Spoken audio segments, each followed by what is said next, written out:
Brother Eric John Phil, welcome to the podcast here at 24/7 World Radio Podcast on this February 19th, 2025, with our guest, Brother George Widger, as we seek to unravel the mysteries of the mystery of iniquity of Satan and his greatest secret society, the Jesuit order. Well, Brother George, welcome to the broadcast. Well, thank you, Brother Eric. As always, it's a pleasure to be on with you. Good to have you. And how's your weather there in the state of California, with the fifth largest economy in the world? At least it was. How are you there?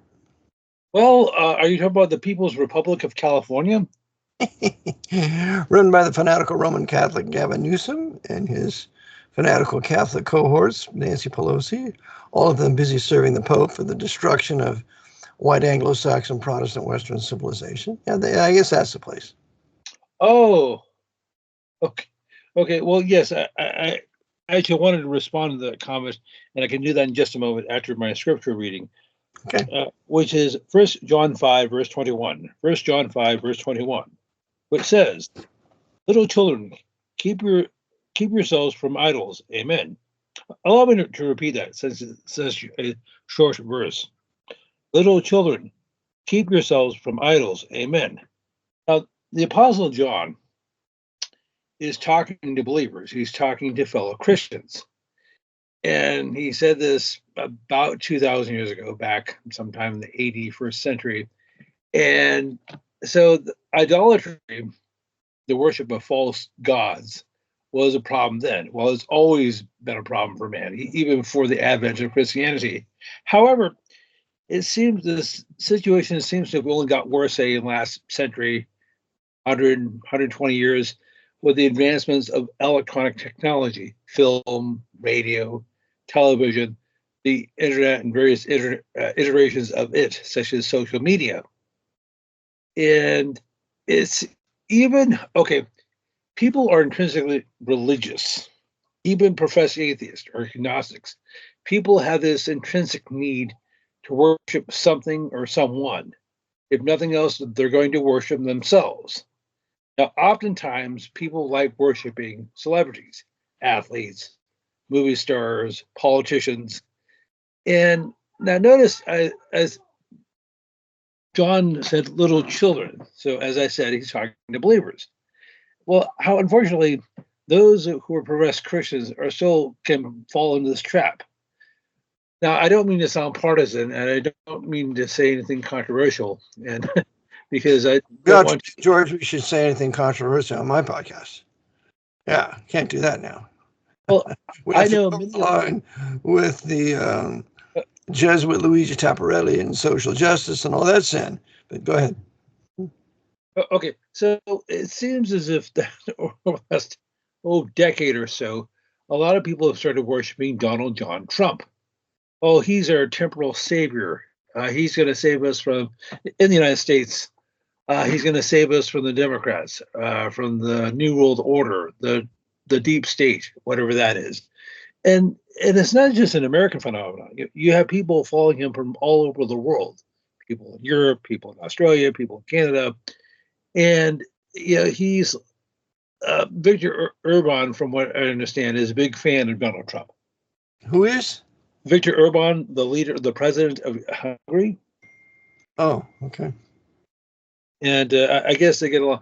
And of course, Orban is persona non grata in the West, particularly in America, because he wants to keep. He's come out and said that Hungary should be for Hungarians. Oh, yeah. We don't want all these savages, people of color, Muslims, coming in and destroying the white Catholic nation of Hungary. Absolutely not. I mean, the Muslim nations wouldn't want a bunch of millions of white people that were Christian coming into their country. You think they'd like that? Of course they wouldn't. So they'd kill us. That's what they do. But no, we can't have any nationhood. So Erdogan's right. Trump is right. We have to have nationalism if you're going to have any kind of peace. And of course, the Jesuits are the big backers behind this forced miscegenation, it's not immigration. People, if you use the word immigration, you're all wrong. It's invasion. Invasion. And so it's an invasion for the destruction of white Protestant Western nations, and also to drive the white Catholic nations of Hungary and Poland into the arms of extreme right-wing leaders that are going to do the right thing by keeping these savages out, the dogs that they are, breaking the law and committing crime everywhere they go. But that's the end game. The end game is the new right fascism in Europe and here. And they've used the Muslims, the black and the Shemitic Muslims to facilitate that. And they're all going to go to the camps when the new right finally starts the roundups. But go ahead. Okay, so I don't want to cover some well-trodden material. I know we've discussed this several times over the last, 5-6 years, however long we've been doing this stream. And I just want to say that it seems as if that Europe is under attack. And I'm not talking about military, with bullets and bombs. I'm talking about under the guise of refugees. They're changing the demographics in places. Yeah, we shouldn't even use the word demographics. We should be real clear. So they're changing the racial makeup of these nations to make the whites minority. Then it becomes crystal clear to our listeners. Go ahead, brother. Okay, so forgive me for repeating myself, and I know I've said this several times before, but just as a quick reminder, Sweden, the country of Sweden, has a population of about 16 million people. This is back in 2020, so you're talking 5 years ago. 800,000 of whom, 5% are non-ethnic Swedes. Most of those people are from the Middle East and from, is that fair? Yes, it's about 5% are non-ethnic Swedes. And no. Okay, I'm sorry, I was looking at the wrong figure. Sweden has a population of about 10 million people, and 800,000 of whom are non-ethnic Swedes. And most of those people are from the Middle East and Africa. So that means they're blacks or black Arabs. That's yes. Right. Mm-hmm. And they only want to do is fornicate.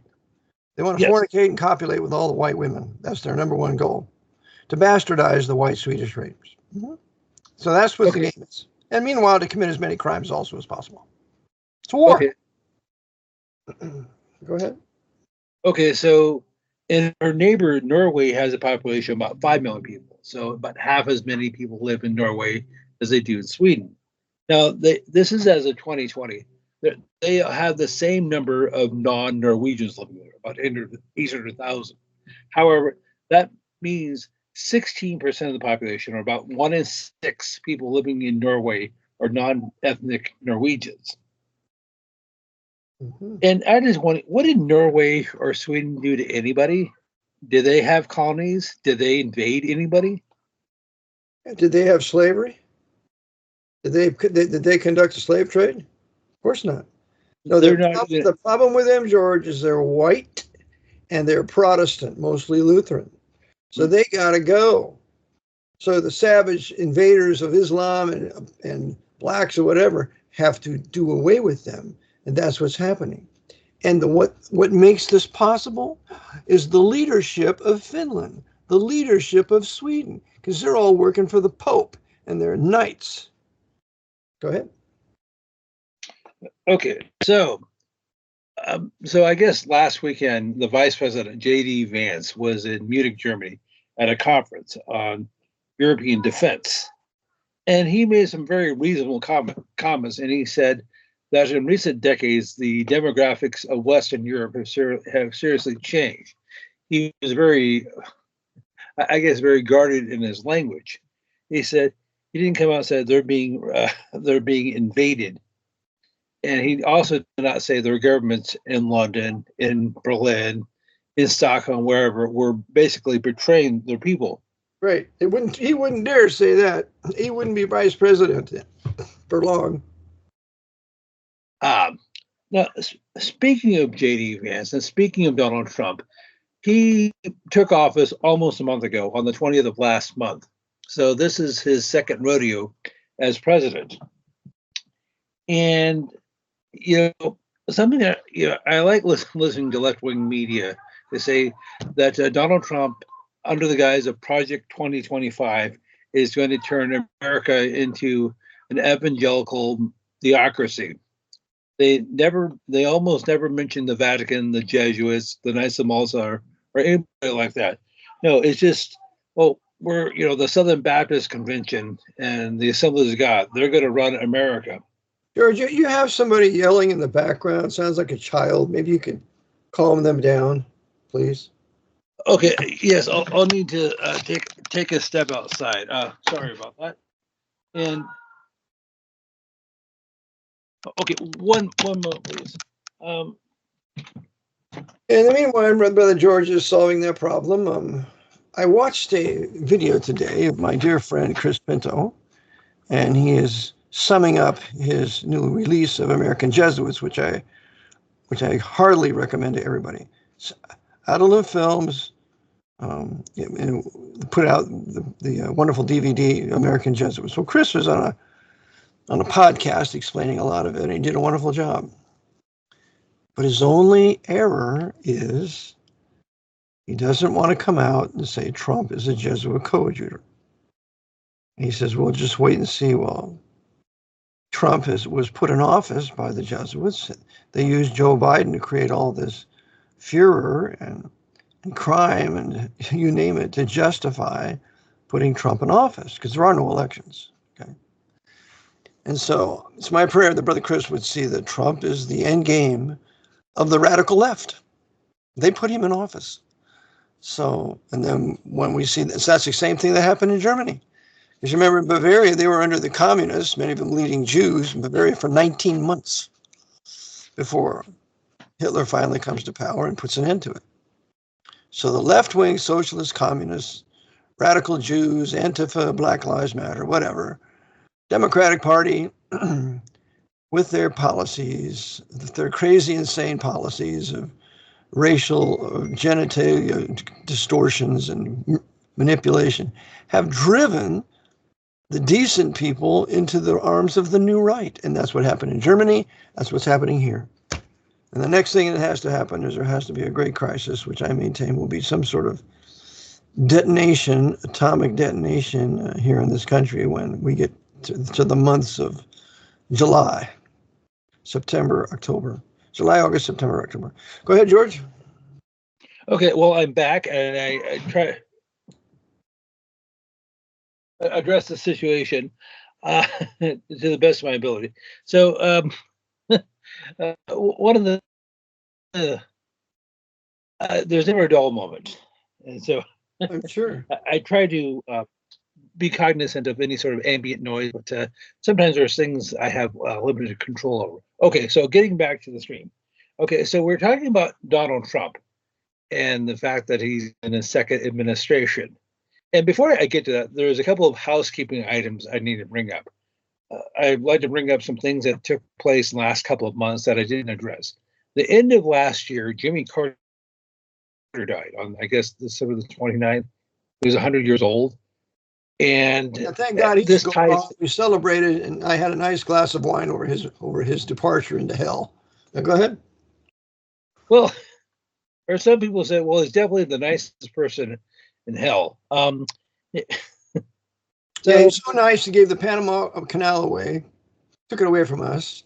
So nice that he always sided with the Arab Muslims against the Jews in Israel, and a host of other socialist, communist, terrible things that he did. But go ahead. Well, I have a couple of factoids about Jimmy Carter. He was the first U.S. president to actually receive a pope in the White House. Really? This was in 1979. He received John Paul II. Now, it'd be a while before a pope would actually address Congress. That wouldn't actually happen until 2015. So he was the first. 2015 under Barry? Correct. So big bad Barry Davis, shucking and jiving, the Big Mac Daddy, he had the Pope, his massa, his white massa, speak to the Congress. Well, that's just wonderful. Go ahead. Yes. So anyhow, so as you mentioned, Jimmy Carter gave the Panama Canal to the at the advice of his Jesuit advisor, gave away the canal. Well, he didn't really give it back to them because the United States built it. That's right. Without us, there is no Panama Canal. French couldn't do it. We had to do it. We had to pay for it. Now you're going to give that thing away to Panama and not get one dime from all the ships that pass through that canal every day? I don't think that's very fair to the American people. Do you, George? Well, actually, Jimmy forgot to ask my opinion on that, and he also forgot to ask you. Yeah, and he does exactly what he wants to do, and he couldn't care less for the benefit of the American people, like all the other presidents in the century, for 20th century, except JFK. Okay, so, well, here's a couple of factoids about Jimmy Carter. Did you know that he was the only U.S. president to graduate from the Naval Academy at Annapolis? I did not know that. That's an accomplishment. Oh, yeah. And as a matter of fact, he probably would have made admiral in the nuclear fleet, except if his father had not died in Plains, Georgia. So Jimmy had to leave the Navy to take over his father's farm. So in addition to those accomplishments, he was a 33rd degree Scottish Rite Freemason and a Knight of St. John of Jerusalem. Oh, so he was both a Knight of Malta and a Scottish Rite Freemason? Correct. Dirty sinner. Dirty little Southern Baptist sinner. If the Southern Baptist Church would be any sort of a biblical New Testament church, they would not allow anybody to be a member of those knighthoods and be a member of their church. But, of course, they're part of it. It's like you said, Southern Baptist Convention is slowly becoming Catholic with all these knights and Freemasons in it. But go ahead, George. Yes, and, of course, speaking of North America, I guess on the 5th of last month, Justin Trudeau, the Prime Minister of Canada, announced his resignation. Now, he still is the PM right now. Now, I jokingly call him Justin Trudeau because there's some serious dispute as to who his birth father was. There's no dispute. I'm not going to There's no dispute, George. He obviously is. Everything that took place points to it. He looks like him. There's no dispute. His father was Fidel Castro. Amen. So I guess you can call Pierre Trudeau his mom's first husband. That's right. It's not Pierre Trudeau's son. It's Castro's son when his mother was copulating with him. Well, you know, not to pick on Maggie, his mom. You know, she was, I mean, how should I put it? She took fornication to a virtuosic level. She basically, she's basically the female version of Fidel Castro. Mm-hmm. But I think Fidel Castro had 60 illegitimate children. Mm-hmm. Kind of like Idi Amin, he had 60 or 70 illegitimate children. I think they compete with each other. Yes. So how many they can have, and how many they can get pregnant, and how many bastard children they can have. But go ahead, George.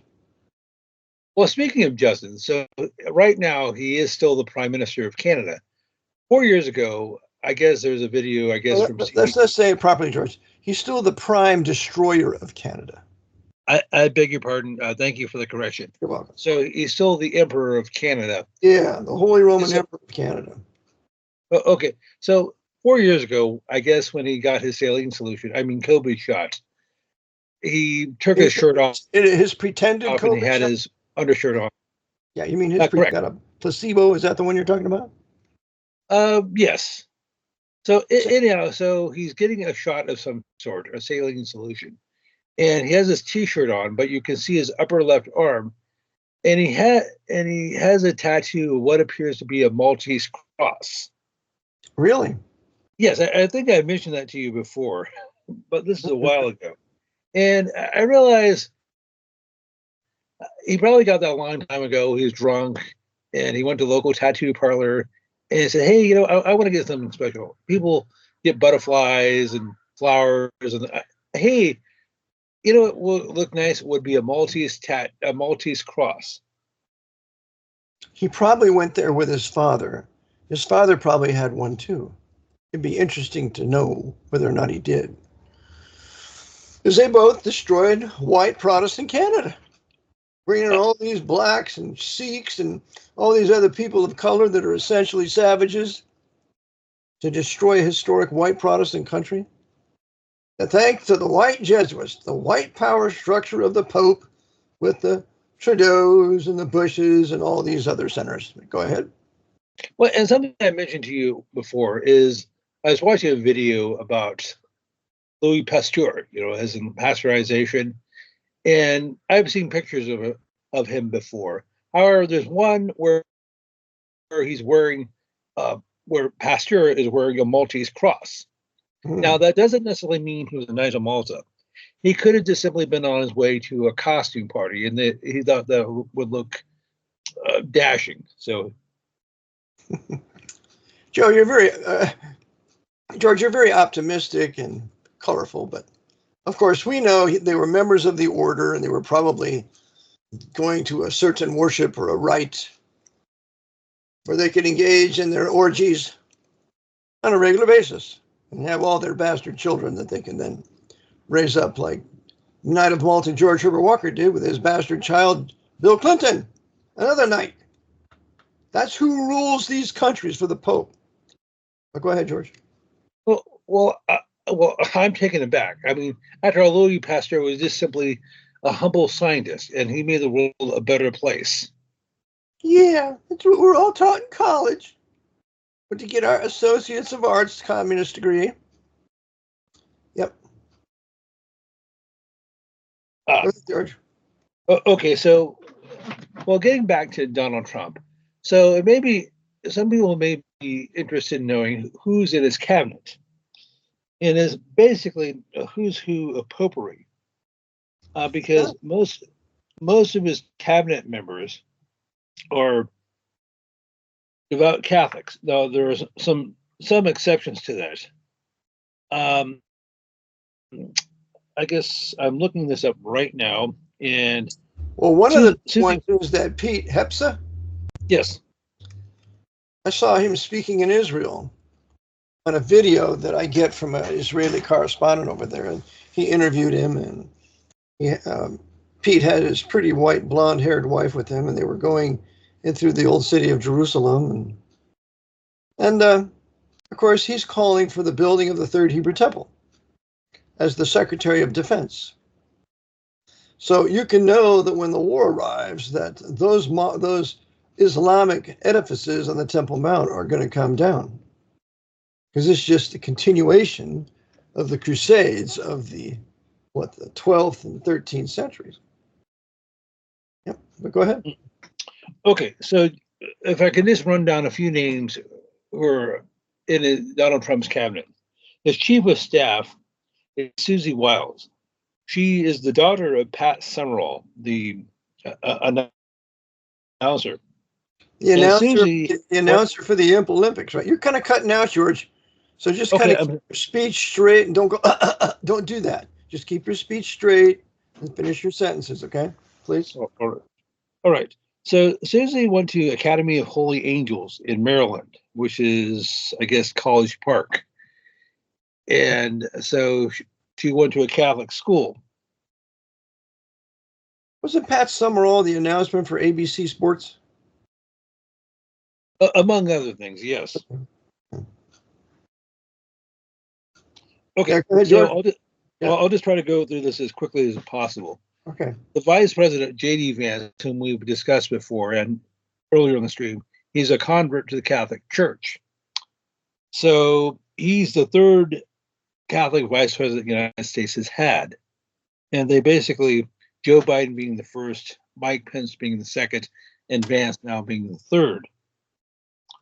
The Secretary of State is Marco Rubio, who is a Roman Catholic. They also grew up Mormon. Roman Catholic. That's right. Mm-hmm. Yep. And then there's the Minister of Peace, Secretary of Defense, Pete Hegseth, whom we've discussed before. Now, I mentioned Justin Trudeau, who has what appears to be a Maltese cross on his upper left arm. Hegseth seems to have a cross of some sort on his chest, a tattoo of that. That's the cross of the Equestrian Order. So the Equestrians are even above the Knights of Malta. So he also has in Latin God wills it on the lower part of his right bicep. And that's what all the Templars used to cry in their crusades against the Muslims in the Middle East. God wills it. You can even see him using that phrase in the movie Kingdom of Heaven. So, yeah, he is a crusader. Mm-hmm. Well, yeah, I'm not sure how to put this, but regarding Pete Hegseth, I've heard him make some comments, and I happen to agree with him. He's come out and said that women should not be in combat. That seems That's like right, because they become concubines to the men. That's what happens when they're in combat. And he's been, Hegseth has been demonized by the communist press, saying, "Oh, he's a sexist, he's a bigot, he's a misogynist," and all those sort of things. Yeah, I'm gonna tell you my experience with that. I was working in a hardware store when I was 16, 17, and a guy was hired there. He just got out of the Navy, and he was on an aircraft carrier. Nice guy, and he said, "Yeah, we had some wives on the aircraft carrier." He said every last one of them got pregnant. And just maybe a couple of years ago, I heard an officer told his people underneath him, "You want one more woman gets pregnant, and I'm going to give her a dishonorable discharge." So it really works all kinds of havoc in the military. Women should not be working on a flight line or in any kind of warring relationship. They don't belong there, and it just demoralizes the men because the men start fighting over which one's theirs, which one she belongs to. It's a mess. Well, and the same concept applies in law enforcement and firefighting as well, because it's a similar situation. Well, there, specifically firefighting, and I think we've discussed this before, in order to recruit women, fire departments have to lower their standards. Yeah. So your house gets to burn down because you can't carry the hose or what else? That's right. Or they can't do the prescribed number of push-ups in so many, right. in 2 minutes, or they can't run the mile and a half. Yeah. I have a close brother in Christ. He was a fireman for 30 years, and he can tell me all the horror stories of whenever they had women in the fire department. It's terrible. Now, if there's secretaries working inside, taking care of financial business or whatever, that's another matter. But to be a fireman actually and go out there, no. Well, and then you have so as I said, of course, that is part of the appeal of the new right. They say they put these people in places of power, like Secretary of Defense or the President of Hungary, who make reasonable comments, such as women should not be in combat, or if you have a white country like Hungary, it should be for Hungarians. There's a perfectly reasonable, sane. George, your sentences are cutting out, so just please say the sentence. I don't know what's happening on your end, but it's and we just please continue the sentence, okay? All right. I'll have to check my connection afterwards. Okay, so people like Viktor Orban, the leader of Hungary, has made reasonable comments, such as Hungary should be for Hungarians. Pete Hegseth has said that women should not be in combat. There's nothing racist, bigoted, hateful, xenophobic, misogynistic about any of these comments. However, when these zombie brain dead people react, that is when you start having the problem. And it's so, however, the genius of somebody like a Pete Hegseth is that he says things that are true, that are correct. Not true. Trump is saying most things are correct. Everything he says, for the most part, is correct. And that's the bait, to get us baited in to join them in the new right, because what they're doing is correct. Hitler did the same thing. He did many things that were correct. He took back the Danzig corridor. He built the Autobahn. He did many things that were correct to suck all the people of Germany into his Reich. And that's exactly what's being done here now. These same things need to be said by people that say, but the resolution to this is we have to declare independence on a county level or state level, because we're not cleaning up the swamp. That's impossible. Jesuits run the swamp from Georgetown, so we're getting out of here. We're declaring independence. We have our own county that's our own sovereign nation, and then maybe a state that's our own sovereign nation. Then we can take care of business. Get rid of all these leftist, socialist, communist crazies. You're out. Make it a crime to be a cross-gender. We're going to make that a capital offense. So don't come here. You're not welcome here. You want to do that? You stay in New York or California. But don't come here. Well, and of course, these communists like to attack Donald Trump by saying, in addition to being a big fan of Adolf Hitler, that's not true either. We know that's not true. That's a lie. Whenever they start telling these lies, you immediately should just turn them off. Don't give them one dime. Don't buy their newspapers. Don't ever talk to them. Forget them. Get away from them and complain about them. Trump's never idolized Hitler. Okay, so it doesn't matter what the truth is. It only matters what people think the truth is. That's right. It matters that you give them plenty of propaganda to believe, and you say it over and over and over and over again. These brain dead people that took the Jesuit jab, and they're gonna mimic that. Especially the white feminists. They are the worst. But go ahead, George.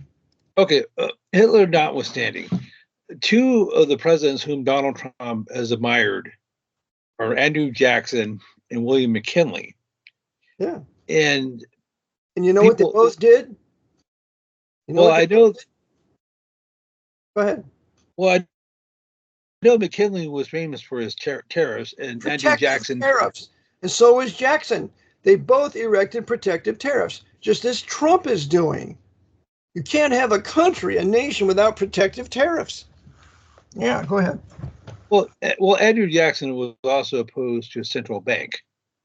That's true. He did three things. He got rid of the central bank, Bank of the United States. He returned to hard money, gold and silver coin, and he erected protective tariffs. And that's why his administration is the only administration of this country that was in the black. It was not in debt. And those are the reasons why. And you're talking what, 180 years ago, or there, whenever he left? Yeah, in the 1830s. That's right. Mm-hmm. Okay, so that was a while ago. And of course, people like to demonize Andrew Jackson. They say that Andrew Jackson and William McKinley were two of the 5 worst presidents in our history. And yeah, those same people that tell you Obama and Clinton were some of our best presidents in history. Okay? Just profane liars. Okay, so I'd just like to talk a little bit more about Donald Trump's cabinet, because there are some names that are people may not be as familiar with as Hexit. Was it okay? I'm pulling this up right now, and I'm obviously having some issues with my internet. And are you familiar with his new press secretary? What's her name? Carolyn Levitt? No, but I hear she's done some good things. She's not here anymore, this transgender stuff. Yes. Well, yes. So her family, they're conversos. She is of a Jewish family, but they switched over to Catholicism. So I guess they decided to join the winning team. So is she Catholic? Yes, she is now. Oh, so she's a racial Jew that turned Catholic? Yes. What a betrayal. Go ahead. A betrayal to whom? To her family? To the Hebrew Jewish Israelitish race. Any Jew that becomes a Catholic betrays his own people. Because the greatest murderers in history of the Jews are not the Muslims. They're the Roman Catholics. And especially the last 500 years. Well, hey, nobody's perfect. Yeah, nobody's perfect, so we can just perfect that Inquisition and have crusades and have a Third Reich that's highly organized and highly thought out. And it was just a coincidence that she killed all those Jews. That's a coincidence. That's a coincidence now. Go ahead, George. Yes, it is. Oh, also, I'd like to talk about Trump's Secretary of the Treasury, which his name is Scott Bessent. Now, even though Donald Trump is supposed to be a conservative and he's supposed to be trying to curry the favor of the new right and the religious right, Besant is openly homosexual. As a matter of fact, he lives with his partner, John Freeman. And Besant pointed a homosexual. Yes. I remember this, and nobody ever admitted that they were that. That was all private.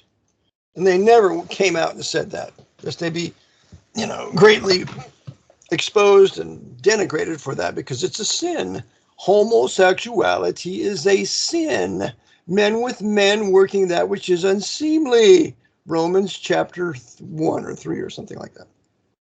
We're supposed to embrace them and welcome them. Oh, the LGBT community, we're so welcome here. No, you're not. Outlaw the whole thing and you're out of here. You step back in here, we're going to try it as a capital offense. Not keep them out. So they don't have to seduce other people to become queers, and especially the children. But go ahead, George. Okay. Well, there's a couple other interesting factoids about Besant. He got his undergrad degree from Yale, and that should be a red flag in and of itself. Now, he was not Skull and Bones, but close enough. He was a member of the Wolf Heads Society. Oh, the Wolf's Head. Yeah. Mm-hmm. Yeah, I think there's 6 secret societies at Yale. Skull and Bones, what is it? Book and Snake, Wolf's Head. All these big bad names for these men that go in there and we're going to attack the world and conquer it from the Pope. If I became president, I would outlaw Yale. I would pull its charter, and it would no longer be an institution of learning. In fact, I do it with all the Ivy League schools. You're done. You've destroyed this place. You've communized it with all these young people that you've communized. So you're finished. And you can take all of that stuff to Russia or China where it belongs. Because it was Yale that set Mao Zedong in power. He was a Yalie. So you want to have Mao, you want to have communist Red China, Yale, you can move over there. Sit you right up in Beijing. Help yourself. Well, after he graduated, so Besant is of French descent. He's of Huguenot descent, French Protestant. And so you're talking about, we're talking about this. That's a disgrace. The Huguenots is a disgrace to the Huguenots because they were French Calvinist Protestants that began to make France great and became the greatest silversmiths and just wonderful population that Louis XIV drove out of France with his revocation of the Edict of Nantes in 1585. Disgrace. So he's disgracing the great Huguenot legacy. Go ahead. So after he graduated from Yale, so I guess that would have been in the early 1980s, he started working for Brown Brothers Harriman. Mm-hmm. And later he worked for the Soros Fund Management. Mm-hmm. So would you care to respond to that? Well, that's another Jesuit-controlled, Skull and Bones controlled operation. Brown Brothers Harriman, Averell Harriman with Skull and Bones. You got what I believe Brown Brothers Harrison also had. Harriman had Wild Bill Donovan in it. William Donovan was that, and also Alan Dulles was that. So all these kingpins in the intelligence community are a part of that Brown Brothers Harriman law firm. So all traitors, all left-wing socialists, communists, all haters of Protestantism and middle class because they're super rich. And they don't want anybody ever becoming wealthy by working hard. No, can't do that. Okay, and then you have as Attorney General Pam Bondi. Now, I couldn't find anything incriminating about her other than being a woman. I'm not saying it's sinful to be a woman, but it's definitely sinful. She doesn't belong there. Yes, okay. Attorney General has to be a killer. He's got to go out and attack these criminals, indict them, prosecute them, and send them to jail or have them executed. Attorney General has to be a fighter. He has to be full of testosterone. He has to be an alpha male. That's what an Attorney General ought to be. Not a pencil pusher. Yes. So in addition to her, besides her sex, the only thing I could find out incriminating about her is she went to Florida State, where she is a member of Delta, Tri Delta. So she's almost certainly Eastern Star. You see. So there's a connection between And that fraternity and the Eastern Stars? correct. There's a pipeline. If I'm not mistaken, there have been a whole bunch of prominent females, like governors, and There sure had been. One of them was Rosa Parks. yes, That mulatta, who wouldn't get to the back of the bus that they had planned to use to start the civil rights unrest from their Highlander school in Tennessee. So she was Eastern Star, not just some poor victimized black lady told her to get to the back of the bus. They already planned that, and she was a member of the Eastern Star. She's a knight of sorts. Mm-hmm. Just like Hellcat Hillary. And just like the governor of Michigan, Gretchen Whitmer. Was Gretchen Whitmer a Eastern Star? Oh yes, that explains all her feminism and communism and socialism and hatred for white Anglo-Saxon Protestant middle class. That explains that. And who was the governor of Texas before Ann Richards? She was also Eastern Star. Was she really? She was a wench. She was the one who persecuted Lester Roloff, that Baptist preacher that had his school for girls. She wanted to shut that place down, and in the providence of God, she couldn't do it because she went up against a real man, a real alpha male that was a preacher named Lester Roloff. And I recommend anybody that's listening to this to go listen to some of his past sermons and preachings. Lester Roloff, great preacher. And I just like to bring up the Secretary of Commerce, Howard Lutnick. Now, the only thing I have incriminating about him is the fact that he's Jewish, and that's it. Mm-hmm. And so they had to have somebody like Lutnick there. So, see, it's the Jews who are running everything. Of course, you got to put up the Jewish face so that they can be blamed. When those Jews know what they're doing and they're betraying their own people and they're doing it for money, sex, and power, and they don't care if they betray their own people. Well, they're working for the Pope, like Arlen Specter, the senator from Pennsylvania for, I think, 5 terms. Go ahead, George. Well, and of course, you have Sean Duffy, who's the Secretary of Transportation, who's Roman Catholic. Great. The Secretary of Transportation is a very powerful office because everything's transportation. Without transportation, we die. We starve to death. You got to have trucks on the road. You got to have trains. Secretary of Transportation is a very important office for the empire, for the American Empire since March 9th, 1933. Go ahead, George. Then you have the Director of Central Intelligence, John Ratcliffe, who's a Roman Catholic. John Ratcliffe, probably another Knight of Malta. And he's the Director of CIA, John Ratcliffe. Okay. There's a woman that's a director of all 16 intelligence agencies. I forget her name. Will that be Tulsi Gabbard? Yeah, I think so. I think she's Catholic. Well, she's Hindu on her father's side, Catholic on her mom's side. Yeah, she's all Catholic. The Hindus are just nothing but Roman Catholics masquerading as Hindus. The Hindu doctrine is the same as Roman Catholic doctrine, and the Jesuits conquered the Hindus probably 200 to 300 years ago.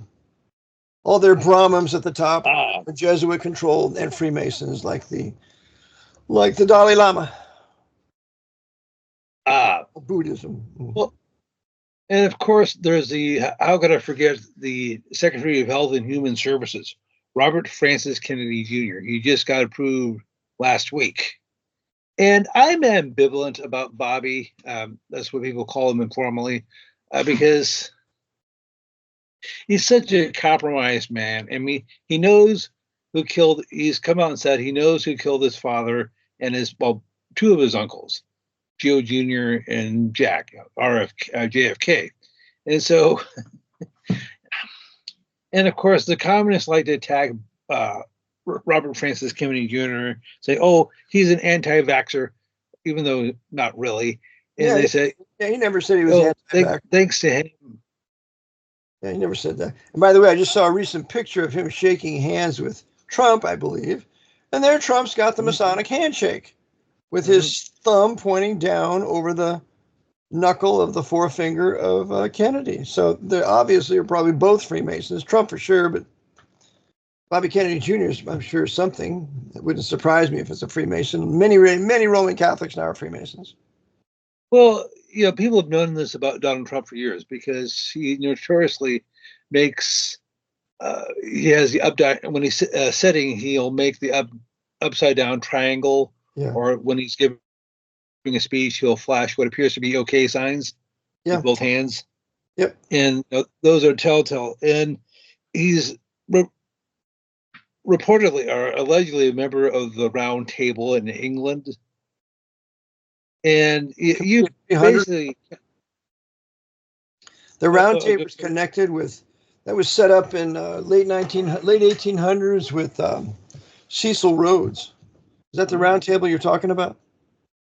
Yes. Okay. Remember, Cecil Rhodes considered himself to be the Jesuit superior general of the Round Table. And you can find that in John Coleman's work, Committee of 300. Well, of course, Cecil Rhodes was the namesake of Rhodesia, which is now called Zimbabwe. Zimbabwe! Double, double! It's gone to hell in a handbasket because it killed all the white farmers. There's nobody to grow their food. Now they're begging for money. Help us. No, you can starve to death. You want to kill the white farmers? You can all starve to death. All the white men that built the capital there in Rhodesia, all the beautiful white architecture of the Brits. Yeah. No, you blacks need to have your own architecture. Have your huts, your mud huts, your dung huts. Have your own capital, just like the Zulus had. Because they wouldn't have any of that if it wasn't for white Protestants that civilized them, taught them to use a knife and fork, that made a beautiful country of farming, an advanced country, and they should be thankful they're living in it, even in a subordinate capacity. Destruction of white Protestant nations. Well, succeeded in Rhodesia, now it's South Africa. Well, speaking of Southern Africa, I guess the head of Doge was the Department of Government Efficiency, or whatever it is being headed by Elon Musk. Now, Musk was born in South Africa in 1971. And I guess over the last several weeks, he and his minions have been basically, trying to stamp out government fraud, waste. And he's been doing a great job finding all this corruption, all this spending of all this money to this disgraceful ends. He's doing a great job. Yeah. Well, however, there's a catch. Now, I don't know what religious affiliation Elon Musk is. I know that his ex-wife was Catholic, and he's had at least one papal audience. Well, if you've got a papal audience with the Pope, you're Catholic.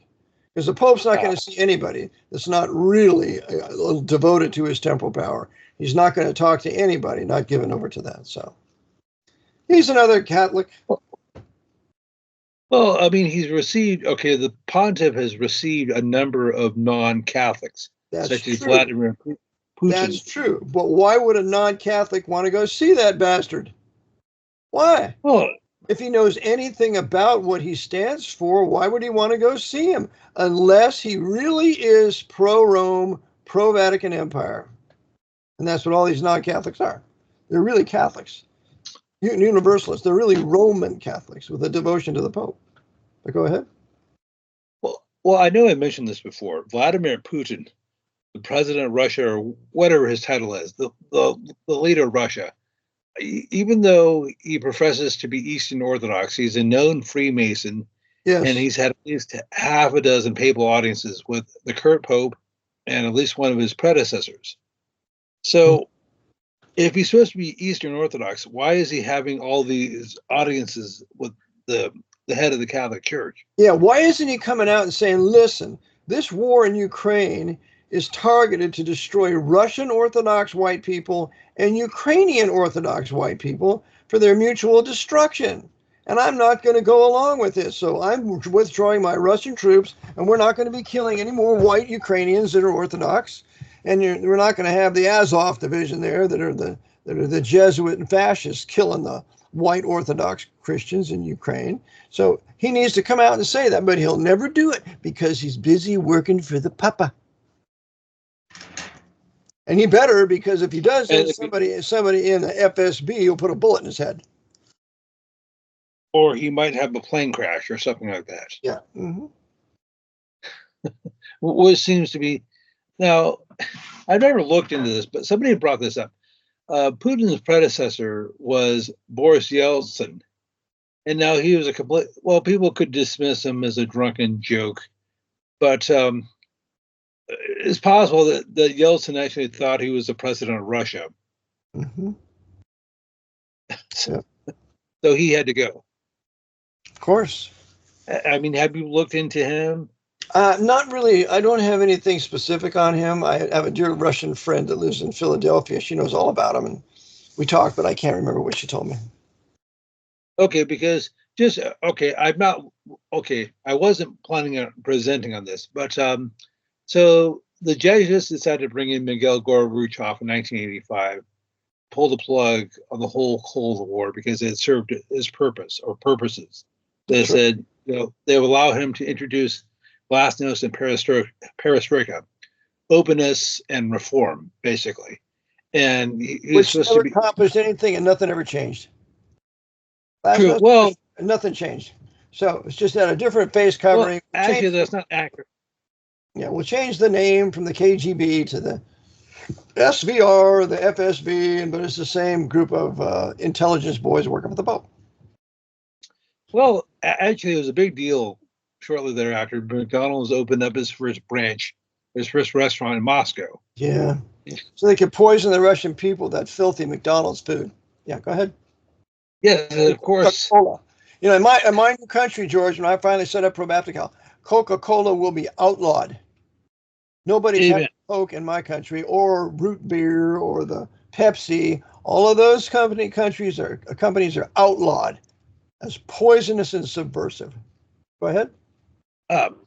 Well, this has happened over the last 3 or 4 years.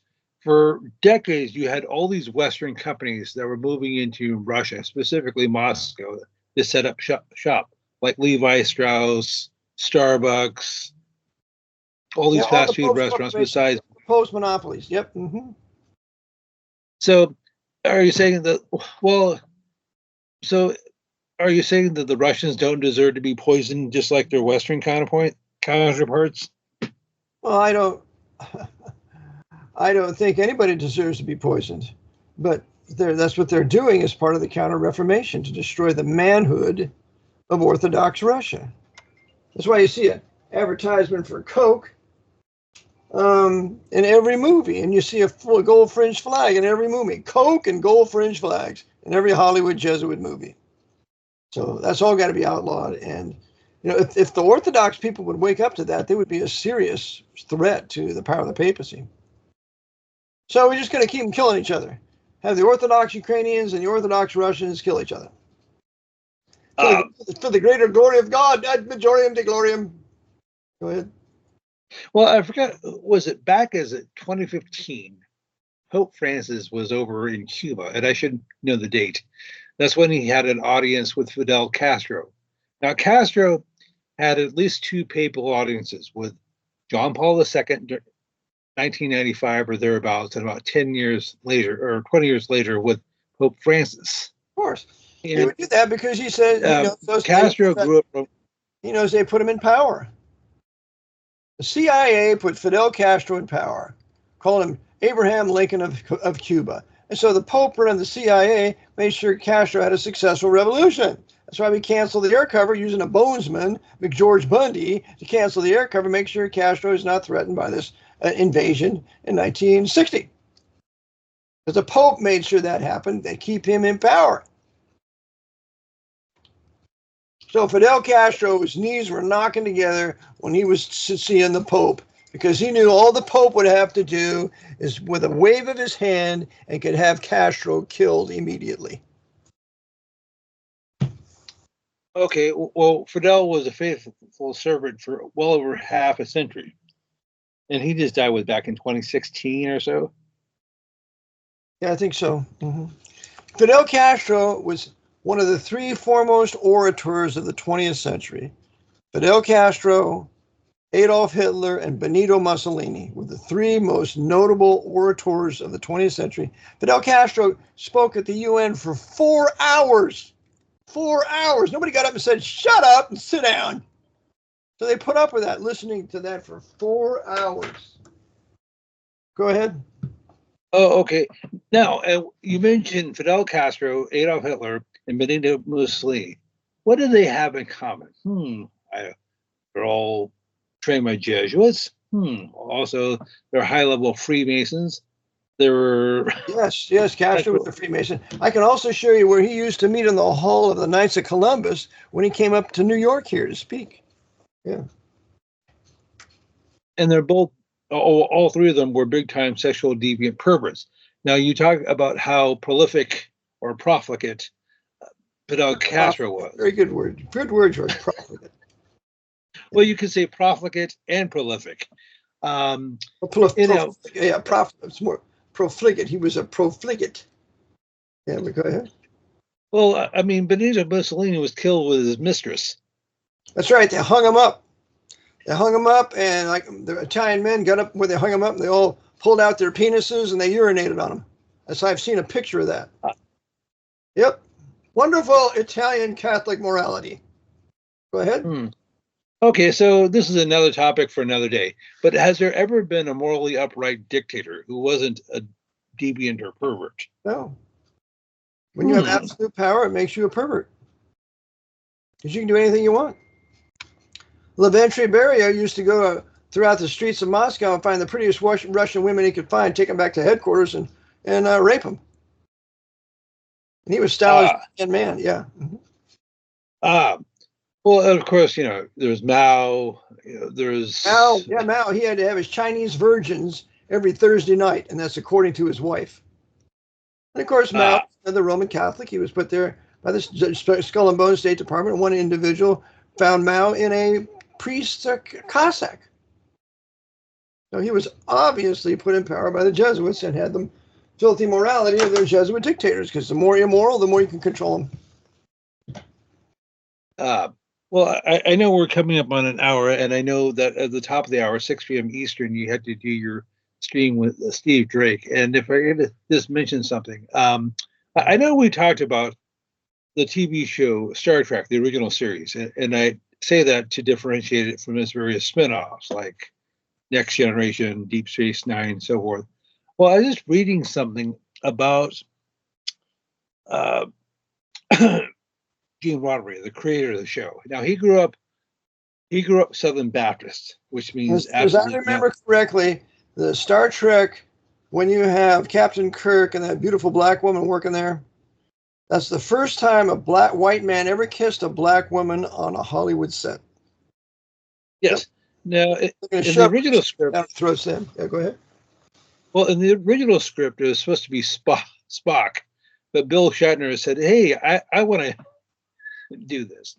So anyhow, what did you say? What did you just say? Okay, in the original script, it was supposed to be Leonard Nimoy's character, Mr. Spock, that was supposed to kiss Uhura. Well, that's the new Leonard Nimoy, and he's the one that's kissing on that black woman with the new Star Trek. Yeah. Okay. Well, actually, but William Shatner objected, and he said he wanted to do the kiss, so they changed the story. But anyhow, a little factoid about Gene Roddenberry. As I said, he grew up Southern Baptist, but by the time he became an adult, he became an atheist. So he was a high-level Freemason, and he was Army intelligence. Oh, I see. So I'm sure that did not help his career any. But anyhow, but one of the things he said, even though he was an atheist, he said Star Trek, the original series, was basically a religious experience. Yes, it was. Whenever they go, I kid you not, this is according to Roddenberry. He said basically every episode was like doing a secular mass. Yeah, I'm sure. But yep, they got to preach infidelity in Hollywood, Jesuit Hollywood. Yeah. Well, George, I think we're about at the end of our broadcast today. So if you want to, or podcast, so if you want to sum it up and then give your contact info. Well, could I just mention one other thing? I'll give you a dispensation, but this is the last dispensation I'm going to give you, my son. Okay. Well, recently there's a story about Children's Hospital in Cincinnati, Ohio. They have a policy that in order to get, and there's a couple there who have a 12-year-old daughter who needed open heart surgery. Now, this couple is related to J.D. Vance, the vice president, through marriage. And the couple said, hey, we don't want to have our daughter get these shots because it's in violation of our religious views. And the hospital said, well, we're sorry, you can't get the surgery here. And as I said, this was Children's Hospital. And I can just see that white feminist saying, hey, well, you can't have that unless you get a surgery now. I can just see the white feminist going off on him, but go ahead. Okay, so if you look at the board of directors for Children's Hospital Cincinnati, you'll see at least 3 people have some sort of nexus with Rome. You have Barb Tafani, who is a senior vice president of Children's Hospital. She sounds like Italian Catholic. Yes. So she previously taught at Mount St. Joseph's College in Maryland, which is in College Park. You have the chief operating officer, Paul Jenney, who got his master's degree from Loyola, New Orleans. Uh-huh. And you have Evelyn Alexandroni, who is the chief operating Another Italian Catholic. Uh-huh. And a woman. Yes. So we have these feminist Italian Catholics. What a combination. Yes. So Eveline got her undergrad degree from Marquette in Milwaukee, Wisconsin, was a Jesuit. So you have these people who are running this hospital who are trained by the Vatican, who are imposing. Do what Jesuit Fauci tells them to do. Make sure they got the Jesuit jab now. If they don't, they can't have any help. Okay, so let me just say something. What right does a hospital have to tell you what sort of medical intervention you must undergo or your children must undergo in order to receive services there? George, no right. It's just the medical inquisition of the Pope's Holy Roman 14th Amendment, corporate fascist, socialist, communist, American empire. That's all it is. It's the allopathic medical system for the empire. Well, yes, I understand that. So I presume the doctors who are doing the surgery, they have their shots and they're wearing masks and all that sort of stuff. So what do they have to worry about? Are they going to allegedly contract something from this little 12-year-old girl? Also, the hospital argued that her body is going to be heavily compromised because she has this heart condition and it's going to be further exacerbated by the surgery. Okay, I get that. But isn't that on her? I mean, shouldn't that be her concern? So maybe, George. So anyhow, I'm getting all these signs that we probably should end this. Time to end the broadcast, George. So give your contact information, please. Yes. If people have any questions, comments, concerns, critiques, please email me at georgewidger1969@gmail.com. GEORWIDGER1969@gmail.com. If people did not get that from me, they can get it from you. Please send me questions. If there's a topic you'd like me to go over again, please share with me. And if you disagree with me on anything, just state why. Amen. Or if you disagree with anything, just I'll make sure that I exert all my power to get you off the public media here. Anyway, we love disagreement. We love dissent because, it just so happens that we can be corrected by someone who's going to disagree. So we welcome that. It's good for us. As iron sharpeneth iron, so a man's countenance, he sharpens his friend. We like that. We need that. All right, brother. Well, Lord bless. Thank you for being with us today. This is Brother Eric John Phelps, 24/7 World Radio Podcast. You can send your donations to rbpbchurch, rbpbdonate@comcast.net, rbpbdonate@comcast.net if you want to use PayPal, or you can send it to PayPal or the Cash App at #Eric, ERIC, John, JON, PHELPS. It's hashtag Eric, ERIC, John, JON, Phelps, PHELPS. Or you can send a check to RBT, P.O. Box 306, Newmanstown, Pennsylvania, 17073. So I appreciate your gifts, your donations. We need it to continually stay on, to give you this invaluable information that you might know what to do and who's running things and how to pray, and that the Lord would be motivated to get rid of them in answer to your prayers, among other things. And lastly, continue to read the Bible, the AV 1611 Reformation English Bible in its present edition of 1769, that is superior to the Geneva Bible. And I trust that you'll have a good evening, and Lord bless. Maranatha.